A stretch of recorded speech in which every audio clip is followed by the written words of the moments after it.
โอ้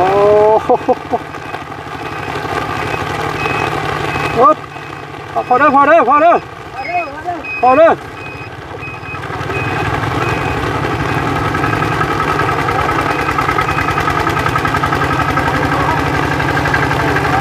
นี่จอดไว้นี่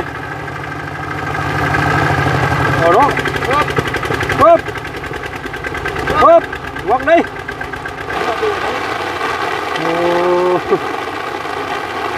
นับน้ำน้องเด้อฮอดอยู่บ่80ตัวใช่ไหมยืนน้ำพอเจ้านี่มายืนข้างพอใช่ไหมมายืนข้างพอใช่ไหม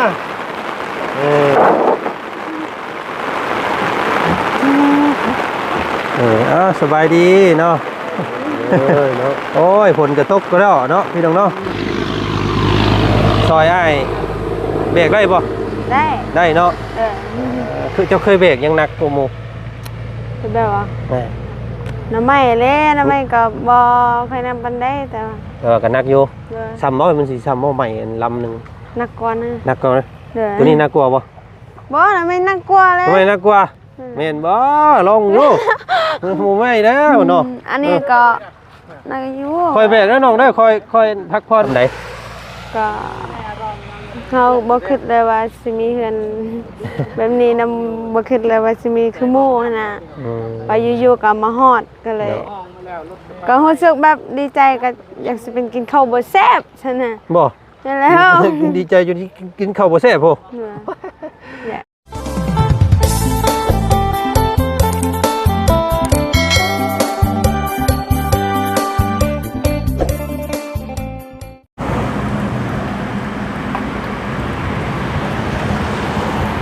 มา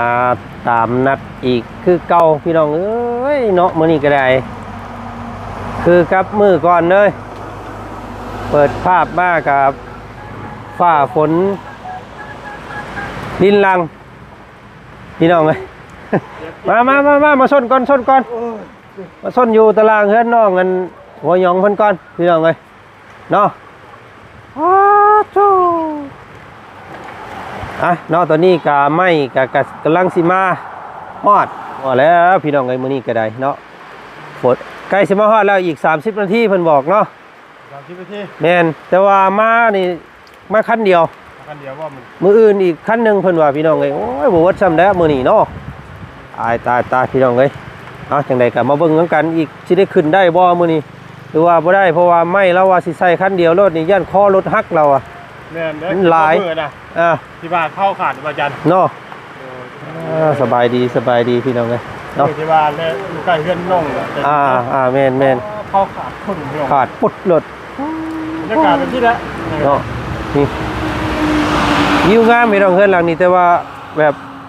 เรามันหกเนี่ยช่วงนี้เราบ่ค่อยมีเวลารักษาเนาะเพราะว่าเราไปหาน้ำมันหาเงินช่วงนี้พี่น้องเลยไปแม่ไปถ่ายอยู่นี่แหละค่อยไปบ่ได้ละเปียกพี่น้องเลยเนาะก่อนอื่นกับพี่น้องเลยทางบ่อจันเด้อกับทักทายสบายดีเนาะพ่อแม่พี่น้องเนาะหมู่เพื่อนมัดสุขุสุคนเจอกันครับบ่าวจันบรรยากาศตอนเที่ยงบ่ายพี่น้องเลยมื้อนี้เนาะกะรอไม่แต่ว่าโอ้จักสิได้กลับหรือบ่แล้วบาทนี่พี่น้องคิดว่าสิกลับมื้อนี้ได้แต่ว่าไม่มาบุครบว่าซั่นซะพี่น้องเอ้ยต้องเลยรออีกมื้ออื่นอีกคันหนึ่งมื้ออื่นว่าซั่นเนาะก็โอ้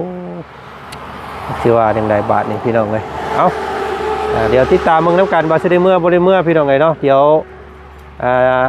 จะรอเบิ่งก่อนเบิ่งไม้เบิ่งตอกให้มันครบเรียบร้อยก่อนจังสิได้เมื่อแล้วเนาะก็งบเนาะพี่น้องเนาะขอแจ้งงบก็แล้วกันงบน้ำบ่าวจันทั้งหมดทั้งมวลนั่นมีอยู่35 ล้านรวมของเอ้ยเจดีแล้วก็ของพอเจดีเนาะแล้วก็ของทางพอทอมมี่มีอยู่3ท่านพี่น้องเลยเนาะก็ร่วมกันเป็น35 ล้านเนาะฮักค่าไม้มื้อนี้เนาะ25,630,000แล้วก็ฮักค่าเสามื้อก่อน6 ล้านก็ ยังเหลืออยู่ตอนนี้พี่น้องไงเนาะว่าจันลบเบิ่งแล้ว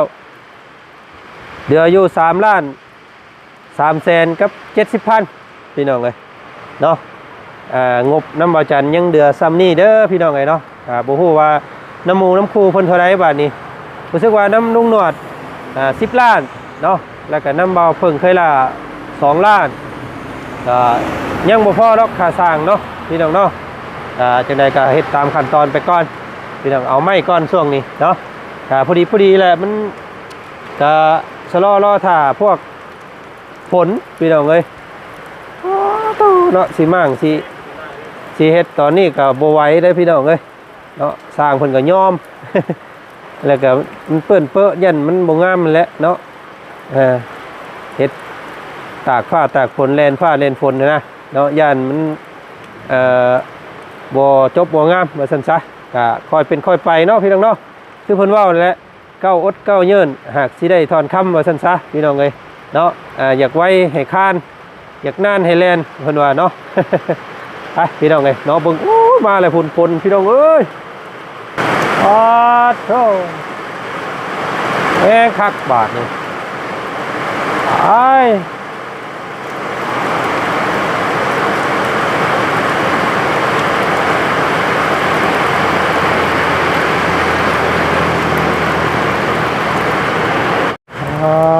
โทษแมนบ่ลุงหนวดอันนั้น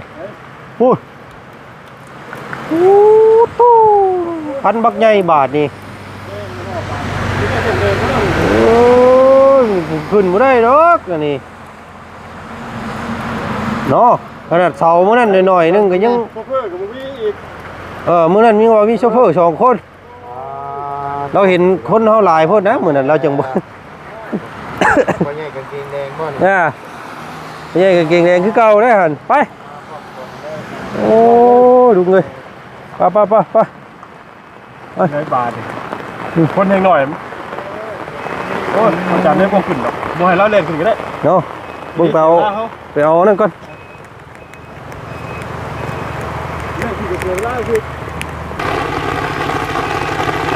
โอ้โห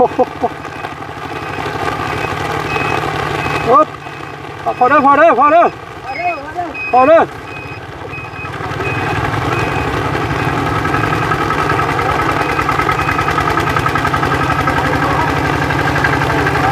นี่จอดไว้นี่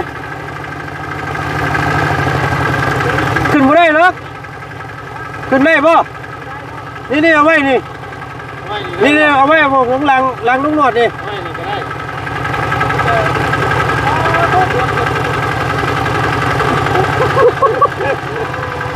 นี่เอาขึ้นมาเอานี่ไอ้เอานี่เอาลงนี่เลยเอาลงไปนี่มาแล้วพี่น้องเอ้ยพ่อฟ้าพ่อฝนนี่คือเก่าเฮ้ยปึ๊บบ่ไป นี่เอาการบาดมันก็นักเดียวเนาะปึ๊บวังนี่วัง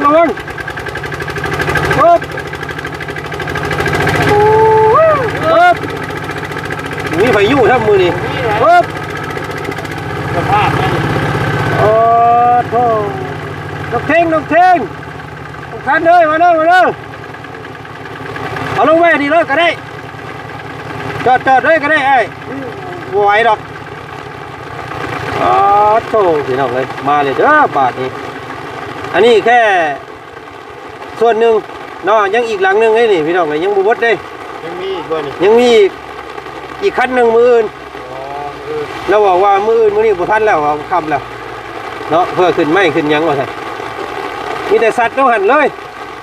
กันมันนับไม้ก่อนเอามึงก่อนโอ้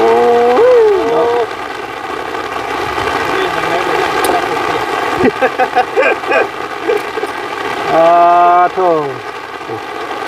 พี่แต่เอาลงหันรถลงข้างหลังเจ้าฮะ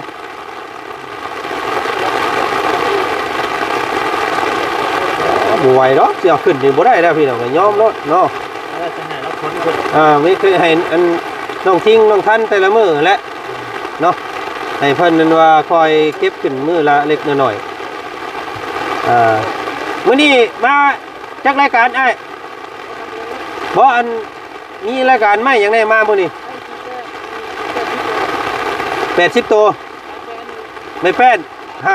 50มีสำนี้เนาะไม่2คิวนึงนี่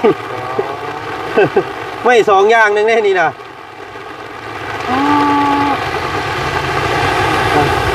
มันจะไม่48ครับไม่นั่นซื้อได้นี่ยังได้สำนี้ยังเหลือไม่5คูณ10ครับไม่5คูณ15ยัง2รายการเพราะว่าเป็น4รายการเด้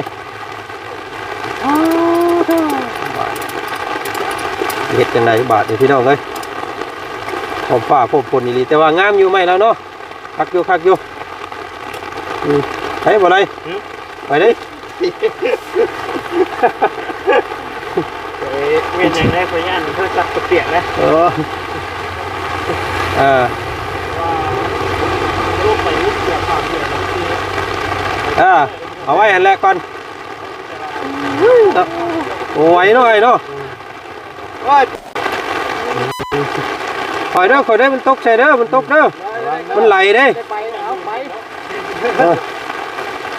เบิ่งไปเบิ่งทางนั้นก่อนเด้อเบิ่งส้นน้ำวาวลงหนวดก่อนทะปึ๊บนี่ดอกกันคุยทางนี้ก่อนวังแดงเดือดเด้อทางเทิงเด้อ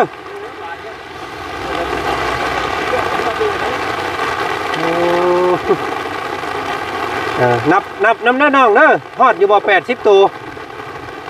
นับน้ำพอเราก็ลืมฮอดป่วยพี่น้องเลยเนาะ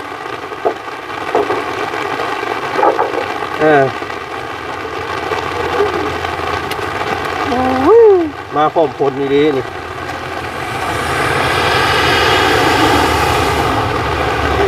ของไว้นี่ก้อนนึงค่อยเอาขึ้นเอาเข้ามาทางในพี่อีก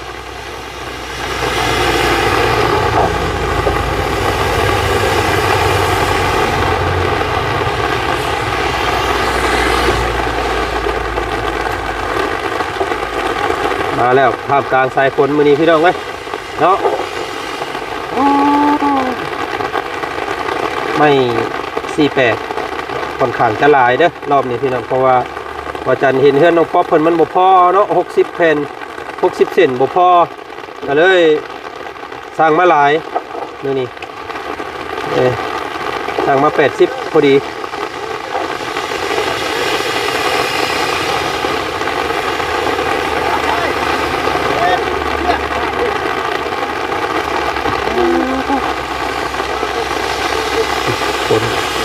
เราข้างหลังกับผู้เสื้อครับ พวกกังแลนเมื่อกี้นี่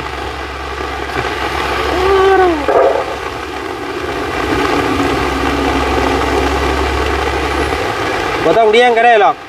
เอาลงรถบ่ต้องเลี้ยงก็ได้กองไว้รถ เมื่อแล้วเขาว่าเสียงดังตึ้งหลุดเอาเนาะตัวพี่หน่อยเนาะมาแล้วบาทเดี๋ยวพัดพี่หน่อยเนาะ 16นับน้ำเด้อ80เซนเด้อน้องเด้อ คิวหนึ่งบ่ลงนี่ คิวปลายเด้คิวหนึ่งมันแค่60เซนนึง คิวหนึ่งต่อ60เซนเนาะ แน่นคิวปลาย คิวกันเลย40เนาะ40ปลาย ใหม่เดือนงามใช่ไม่ลายขนาดเนาะเฮือนหลังหนึ่งพี่น้องนะ แต่ว่าที่เป็นต้นมี ได้เศร้า คิดเลยพี่หน่อยเนาะโอ้เป็นระดับเองเลย เอานับบังเริ่มเด้อนับน้ำเด้อ4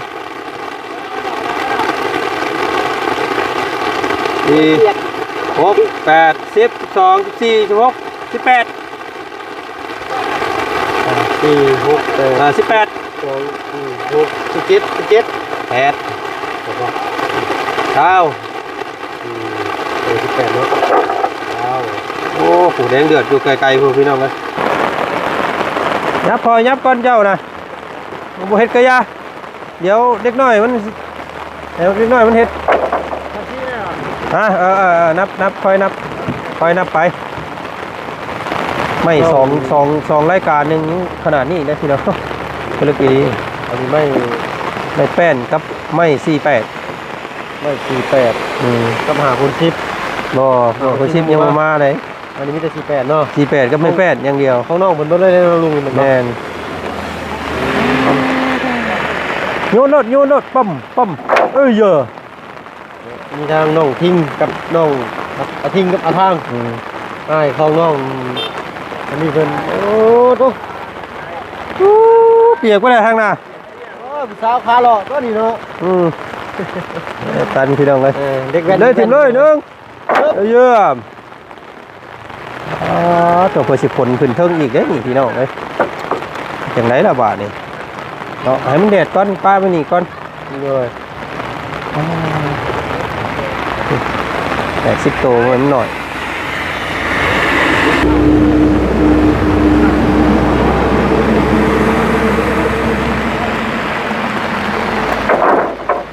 น้องลั่นเพิ่นอยู่เพื่อนผมมาเบิ่งน้ำบ่ได้แต่ฝนตกพี่น้องเอ้ย เงินเด้น้องเพิ่นเอาคันจ้องมาแล้วน่ะ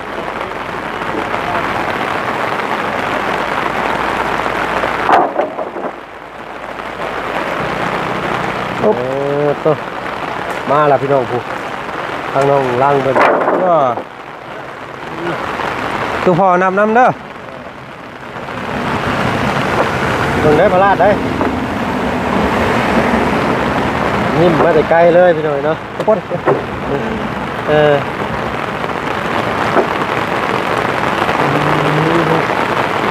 แห้งเข้าบาทนี่ เราจะเปียกมาเลยเนาะมาพี่พลาดมาเข้ามาห่มเนื้อพี่มาทั้งรถพี่มา ยืนน้ำพอเจ้านี่ มายืนข้างคอใช่ไหมมายืนข้างคอใช่ไหม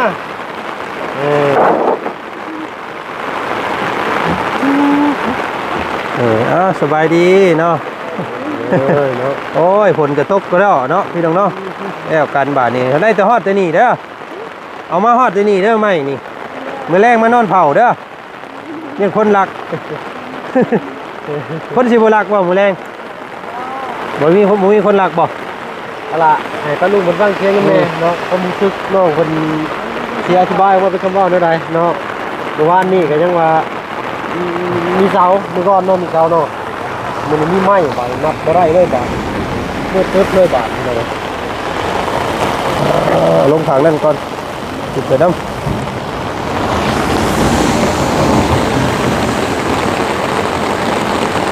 เป็นไงน้องวังงามบ่ใหม่งามเนาะ เดี๋ยวเต็มข้างล่างกลาง น้องมันจะ ฝน กุ้มอยู่เนาะมันก็ยิ้มแห้งเปียกเลยบาดนี่เอาใครดอกน้องอ้ายเป็น2 คนมันขึ้นยอดเดี๋ยวไปหน่อยเนาะนี่ทำมาเห็ดกับเห็ดผู้เห็ดกับเห็ดที่ว่าเนื้อเกินคาดไปหน่อยผู้เห็ดกับผู้เห็ดก็ดีได้แต่ไม่ได้ตั้งรอบไปหน่อยเนาะหรือว่าเขาเห็นในอีกมุมมองหนึ่งบอเนาะ แล้ว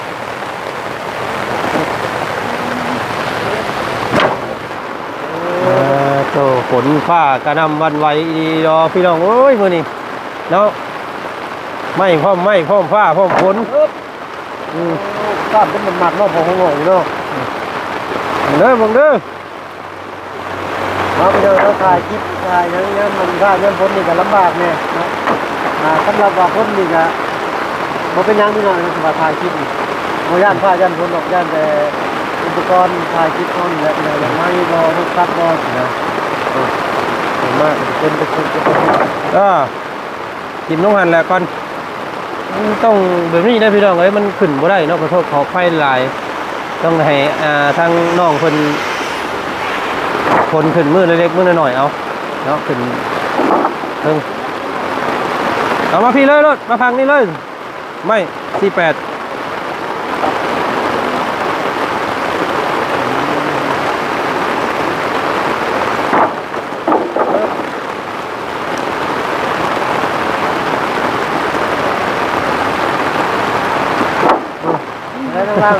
หลายป่ะ ไล่แล้ ยั ว งสิมีมาอีกเด้อ เลย ยังคำนี้ยังหน่อยดิ ได้กินใหม่นะ เรียนแล้ว ทางลุงคนว่าคนสิมา2รอบบ่ลุง แม่นมื้ออื่นเนาะอีกมื้ออื่น อื่นก็สิมาอยู่ที่ไหน มื้ออื่นมาอีก สิได้ตัวนี้อยู่บ่ แต่น้อยกว่านี้มื้ออื่นเพราะว่ามีไม่5ฟุต10 คิด 45โต 5คน45โต แม่นแล้วก็ งานนักที่นี่ แล้วก็อันไม่5คูณ15 16โตมี2อย่างนั่นแหละ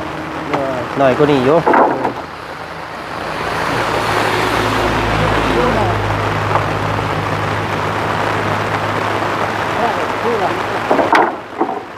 เป็นยังไงพ่อฮอดพ่ออยู่บ่จักอันจักเสร็จลืมกู น้องไปยังนี่มาเลยประตูโลก ฮะโอ้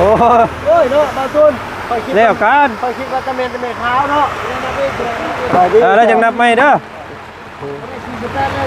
ครบอยู่ดอกพี่น้องกระทั่งไอ้เพิ่นเอามาให้แต่เก่าบ่ได้ยากดอกเนาะ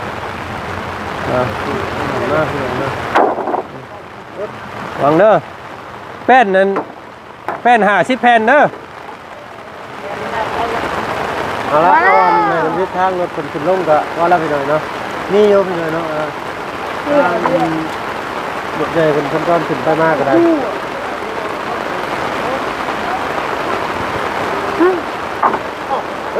มาพร้อมฟ้าพร้อมฝนแบบนี้ก็จะ น้องเอาบางกล้วย อันนี้ก็ว่า ทับตีนนะมันทับตีนเด้อ อันนี้เป็นทางลุงจันทร์เพิ่นไปหน่อยเนาะจบไม่นะลูกเนาะ แม่น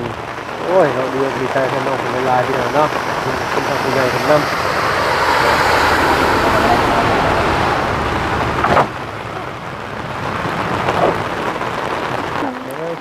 เนาะรอบนี้เป็นไม้บ้านห้องล่างก่อนพี่น้องเอ้ยรอบหน้าเป็นบ้านของไอ้ผมงอกเฮาเนาะดูว่าวัยรุ่นมาแต่ไสน้องแข็งแห้งแท้นี่ เนาะ โอ้เว้าตัวชื่อนะว่า50ปีโมเมนต์นี่มาก็30นี่ไปจัก โอ้ยโอ้พี่น้องเรารักษาดูแลร่างกายได้ดีเนาะทางพ่อเพิ่นอ้ายเพิ่นแข็งแรงระวังแต่มันเจือนเด้อเฮ็ดดีเด้บาดนี้ค่อยคนขึ้นเด้อน้องทิ้งเด้อแต่ละมื้อ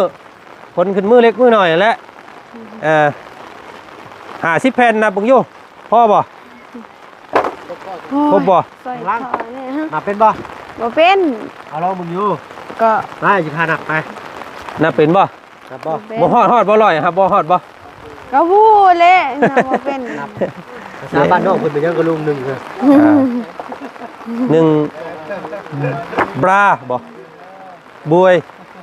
โมเมนต์ โอนใบบาบ่เมนที่ อีหยังก็หนึ่งนับภาษาบ้านเจ้า มวยบ้านไป บวยบ้านไป นี่แล้ว บ้านไป บวยบ้านไปเชิงจิต ก็ส่งมันฮอด10เลยบ่แม่นก็ต้องมี7นำมี 50แผ่นเนาะ50แผ่นครบแล้วระวังแต่มันเจือนใส่เด้นี่พี่น้องเอ้ยเอาลงให้มันต่ำก่อน เดียวว่ามันนี่ คันเดียวมื้อนี้มื้ออื่นอีก2รายการเนาะยังมื้ออื่นอีกคันหนึงอ้ายเพิ่นว่ายอมแล้วมื้อเดียวบ่ไหวแล้วเราว่ะเพื่อเอาขึ้นเอารถขึ้นเด้เอาขึ้นรถขึ้นหยังมันโมเมนต์ของง่ายได้พี่น้องเอ้ยเนาะโธ่ไม่งามเฮือนก็งามเนาะมี ก็ แต่ บ่แล้วบ่เห็นเฮือนนะ ยังบ่เห็นเฮือนเนาะ ก็บ่ เดี๋ยวเสียวให้เบิ่งดอกพี่น้องเอ้ยคือเอาให้เจ้าเบิ่งมื้อนั่นแหละเนาะ เอาครบยังไงเราบาดนี้เบิ่งก่อนโอ้เอาไม้ลงครบบัดว่ายุดผลก็ได้เนาะโอ้จุเบิ่งระวังได้ตัวนี้เนาะอย่ามันเจยใช่ได้นี่พี่น้องน้องทิ้งเลยยับแม่เจ้าแม่ยับแม่ สบายดี เนาะอันตรายได้นี่ โดย ขอบใจอ้ายหลายๆเด้อมื้ออื่นบ่มา บ่เลย เบิ่งนี่แหละ เป็นนับนะ ถ้ามามื้อนี้ได้สิท้าบ่ทันมื้อนี้เนาะโอ้ มื้ออื่นก็ช่วงซ้ำนี่แหละเนาะอืม เด้ อุ้ยพี่น้องรถกับพลึกกี้เราเฮ็ดบ่คือกี่เนาะนักมาได้เสย ไม่น้อง สุดยอด มันอยู่จ้องตามมือ บ่ฮู้คือกัน ลำบากแน่เด้อน้องคิง มัมาไว้โพ เนาะ ด ก็คอยแบกขึ้นมื้อเล็กมื้อน้อยๆเอา เบา เนาะบ่แม่นว่าสิให้เบิดมื้อเดียวเราก็ขึ้นไว้เฮียงกับเสาแหละ เขาเอามาเมื่อใดก็ได้ ลองเบิ่งเนาะ เออ หาเอิ้นหมู่เอิ้นพวกมาซอย ใครอยู่ดอกสองคนไอ้น้องแข็งแรงอยู่พี่น้องเอ้ยเนาะ ที่คนเมนมาว่าอันเฮือนเก่านี่กันว่ามากว่า เนาะ80 เลยสบายดีเด้อ อ๋อตื่มตัวหนึงบ่โอเค โอ้ยดีใจน้ำลาย เด้อ เออ แต่ย่อยมาเรื่อยๆ เอา เนาะ ไป อืม อุ้ย อารมณ์มันก็ได้ ปุ๊บ ใจออกก่อน ว้าวกันลม รูปเลย ไม่ยังมาบ่ครบพี่น้องเอ้ยเนาะงามอยู่ไหมเนาะคักหลาย ตามเลย สุดเท่านั้นแหละพี่น้องไอ้ไม้นี่ยันแต่ตัวนี้เลยลองทิ้งเลยยันแต่มันเจินเนาะมีแต่สุกให้มันลงมาพี่หน่อยเด้อสักหน่อยคอยขนขึ้นเธอเล็กเธอหน่อยเอาเนาะแบกซอยกันพี่น้องเลย เก่านี่กันว่ามากเลย นับน้ำเด้อตัว48เด้อครับคือสิครบอยู่ดอกมันบ่เป็นหยังดอกเนาะ80ตัวนี่ก็อ๋อพี่ไม่มีทั้งไม้เนื้อแข็งเนื้ออ่อนและบ่เนาะว่าปนคนเปกันไป แต่ว่ามันเป็นพวกไม้เส้นนี่มันก็บ่ได้ถึกฟ้าถึกฝนเนาะคือสิบ่มีปัญหาอ่า ระบางเอาคนก้อนเอาหัวโซ่แม่น ใครแน่บาทนี่โอ้ยฝนก็ได้พี่น้องซ้ เสาแรก ำเนาะ บ้างมา ลดก้อนแล้วเนาะว่ากำลังไหม ครับเนาะมีแต่ซอยอ้ายเบรกได้บ่ ได้ ได้เนาะ เออ คือเจ้าเคยเบรกยังหนักโปรโม คือแบบว่า แหม่ น้ำไม้เล่น้ำไม้ก็บ่ค่อยนำปานใดแต่ว่า ก็หนักอยู่ เด้อ ซ้ำบ่มันสิซ้ำบ่ใหม่อันลำหนึง นักกว่านะ หนักกว่านะ เด้อ ตัวนี้น่ากลัวบ่ บ่น้ำไม้นักกว่าเลย ทำไมน่ากลัวแม่นบ่ลองดูหมู่ไม่แล้วเนาะ อันนี้ก็นักอยู่ คอยเบรกแล้วน้องได้คอยพักผ่อนมีหยังบ่ต้องเลี้ยงเป็นระเบียบไว้เนาะดีใจนำเด้อ เด้อ เด้อนี่เนาะดีใจบ่ เด้อดีใจ ดีใจซำใด ก็เขาบ่คิดเลยว่าสิมีเฮือนแบบนี้นำบ่คิดเลยว่าสิมีคือหมู่หั่นน่ะ อืม ไปอยู่ๆก็มาฮอดก็เลย ก็รู้สึกแบบดีใจก็อยากสิเป็นกินข้าวบ่แซ่บซั่นน่ะ บ่ นั่นแล้ว ดีใจจนกินข้าวบ่แซ่บโพ เนี่ยอันนั้นนะรู้สึกว่า แต่ อู้ มันตื่นเต้นเนาะ ได้ มันตื่นเต้น มันตื่น แบบว่า เต้น บ่จักสิหาคำใดเนาะมาบอกเนาะว่าซั่นซะเพราะว่าเอ่อมูลค่าในการเฮ็ดบ้านเฮ็ดเรือนมันก็บ่แม่นน้อยๆเด้พี่น้องเอ้ยเนาะเฉพาะค่าไม้นี่เบิดอยู่30กว่าล้านเนาะ อืม เฉพาะค่าไม้ซื่อๆนี่25ล้าน6แสนแล้วก็เสาอีก6ล้านเนาะก็เนาะเกือบ32ล้านพุ่นแหละว่าซั่นซะเนาะดีใจนำเด้อ เด้อ เนาะก็ดีใจก็ขอบมุกขอบใจเพิ่นแน่เนาะขอบใจเด้อสิเอาไม้งามๆมาให้เนาะ แล้วเขาว่า เด้อลองเว้าเบิ่งอยู่ ขอบใจเด้อที่แบบว่าเอาไม้ให้น้องงามๆนั่นน่ะ เด้อ ให้น้องมีเฮือนมีซันอยู่ก็ดีใจแล้ว เด้อ ซำนี้ก็คือสิแบบว่าบ่มีเคยได้ก็มันบ่เคยได้อยู่แล้ว เนาะ เป็นบุญของเจ้าเองเด้อ เด้อ เนาะด้วยความดูมันของเจ้าจงขยันแบบนี้ตลอดไปเด้อเนาะ ค่ะ เป็นคนฮู้ผู้ดีฮักครอบครัวฮักอ้ายฮักน้องเนาะ ค่ะ ดูแลกัน เราคิดแบบนี้คิดตลอดว่าอู้บ่น่าสิได้คือหมู่ดอก อืม มันก็โตเป็นสาวก็บ่น่าสิได้เขาคิดแบบนี้ตลอดทุกมื้อแต่อยู่ๆก็อ้ายก็มาฮอด อ้ายก็บ่ได้คิดบ่ได้ฝันว่าสิมีผู้ใจบุญซอยเจ้าแบบซี่พี่น้องเอ้ยเนาะก็มาพบมาพ่อน้องเพิ่นมื้อนั้นด้วยแบบว่าอยากเห็นเฮือนเพิ่นมันมุงรับมุงนอนเนาะแต่ว่ายังบ่พอดอกเนาะงบยังบ่พอเด้อ แต่ว่าสำ ค่อยเป็นค่อยไปเด้อ หลายแล้ว ค่อยเป็นค่อยไปค่าสร้างได้บัดนี้พี่น้องเอ้ยรุ่นค่าสร้างกันเนาะ ยังน้ำเบาเคยล่ะบ่เพิ่งเพิ่น2ล้านแล้วก็น้ำเบาดุงหนวด10ล้านพี่น้องแล้วก็ยังเงินยังเดือน้ำบ่จันตอนนี้ยังเดืออยู่3ล้าน3แสนเนาะแต่เป็นอยู่10ยังอยู่15ล้านเนาะก็ง่ายๆตัวนี้ยังอยู่15ล้านค่าสร้างนี่ยังขาดอยู่10ล้านเด้อพี่น้องเด้อค่าสร้าง25ล้านเด้อทั้งเบิดทั้งมวลเนาะ จะอันมันยาก เอาไปเสือขึ้นเทั้งขึ้นยันเสือเย็นบ่สบงสบายเนาะมื้อนี้อ้ายขอจบคลิปนี้เพียงส่ำนี้ก่อนเนาะขอบใจเด้อป้าลุงทั้งหลายเด้อฉันบอกอยู่ ขอบใจเด้อปลาลุงทั้งหลายเด้อที่แบบให้เดือนให้ลูกอันนะลูกดีใจแล้ว โดย ลูกดีใจแทบจะเว่าอิหยังก็บ่ออกหั้นนะ เอาโอเคเนาะป้าพี่น้องเอ้ยเนาะบ๊ายบายเด้อมื้อนี้ เด้อ สบายดีเนาะเอาพังก่อนจ้ะพี่น้องเอ้ยมื้อนี้คิดว่าสิกลับมื้อนี้แต่ว่าไม่ยังมาบ่ครบพี่น้องเอ้ยโอ้สิได้กลับอยู่เนาะบาทนี่ยังได้นี่ยังอีกซ้ำนี่ยังอีกซ้ำนี่ได้ ยังบ่วัดง่ายเด้มื้ออื่นยังอีกซ้ำนี่เนาะเอาค่อยเฮ็ดไปน้องเอ้ยเนาะอัปเดตเพิ่นโอ้ทันเพิ่นนี่ทางเนาะชื่อเนาะทางเอาอดเอาหามเนาะเพื่อนซุมเจ้าเองแหละพี่น้องเอ้ยฝนตกฝนลิ้นเนาะฝนดินย่อยหลายเว้นบ่เว้นวางฝนทางเที่ยวเปียกเปื้อนหลายแท้แต่ขี้ต้มว่าซั่นพี่น้องเอ้ยข้าวสมบัติยัดล่มคอยย่างยุมตีนเนาะว่าสิเอาตัวเองวิทย์ดึงต้มลุนโลมเอาไปเอา